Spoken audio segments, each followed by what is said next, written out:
Welcome back to Good Day State Line. We are inside Willow Beauty Center. You know, when you come in here, it's not just one business. It's a ton of businesses. So we're actually jumping in on Anna's appointment. Anna Parson, esthetician and owner of Anna Parson Aesthetics. So we are in the middle of literally your appointment right now. So what are we doing? So we're doing a brow lamination right now.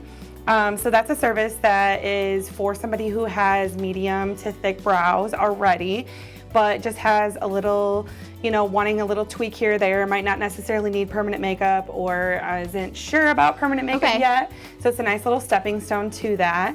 And it helps lift the brow hairs, helps tame them.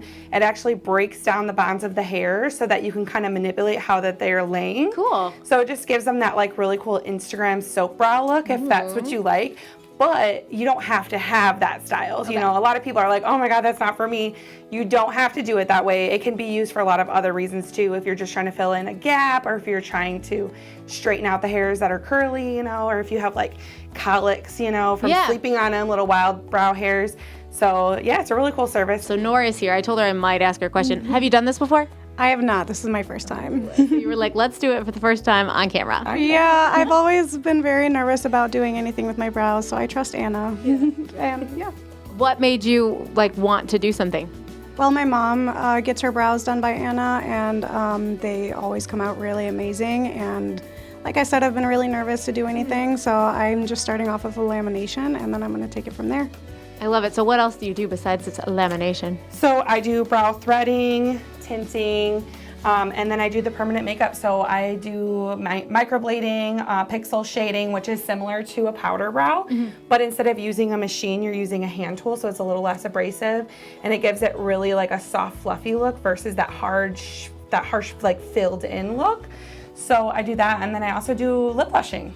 It seems like most of what you do is to make your clients' day-to-day life easier. And we all want that, right? You know, like simplify the routine. And I always tell them, tell your husbands, it's just being high maintenance so that you could be low maintenance, right? So you can get up and go. So, you know, then it sells the appointment for them. So how long, speaking of appointments, how long do the appointments usually last for your services? So for lamination, it's an hour. Okay. Microblading usually is about an hour, 45-minute appointment. And then, but if you come in and just get a thread and a tint, it's usually, you know, 15 minutes, 20 minutes tops. Lunch break eyebrows. Yeah, exactly. Perfect. Which is why downtown is so convenient for so many people. Okay, so you have to tell us what you're doing right here. This looks like it might be the coolest stuff. Okay, so first I went ahead and kind of fixed her brows into place, essentially, you know, glue them into place with a really soft glue that just kind of sets them in place for me. And then I put the laminating serum on, which breaks down the bonds of the brow hairs. And so now I'm just covering them with some plastic because we're gonna let them kind of marinate for 5 minutes. And then I'll come back and wipe that off, and then we can do the next step. So what did we miss, Anna?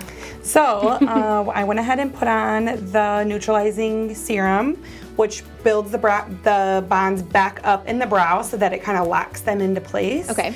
And then I went ahead and added the henna tint. So I put some henna on both her brows and just kind of darkens the hairs a little bit, makes them just a little more, you know, uniform and filled in. Sure. But it doesn't add too much density to the brow either. It doesn't look filled in as if you put makeup on. It just looks like she just has perfect brows every day when she wakes up just like this.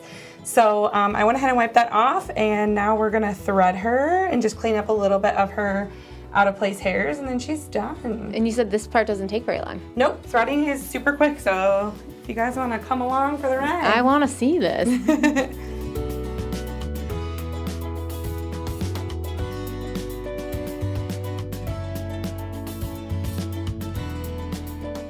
Well, you look perfect. Thank you. Feel good? Oh, you're not really. You're like sometimes. It's just the closing of the eyes. There is pain level associated with it, just like with any hair removal process. Sure. And so it really does end up being personal preference. Sometimes it's a little bit more intense for somebody than somebody who's used to the waxing, but it's not necessarily more painful, it's just a different type of pain. And it does hit the sinuses, so. I would say that more so than the pain. So the tears are always part of, like the waterworks are always activated. She's just crying because she's beautiful. Right? She's so excited.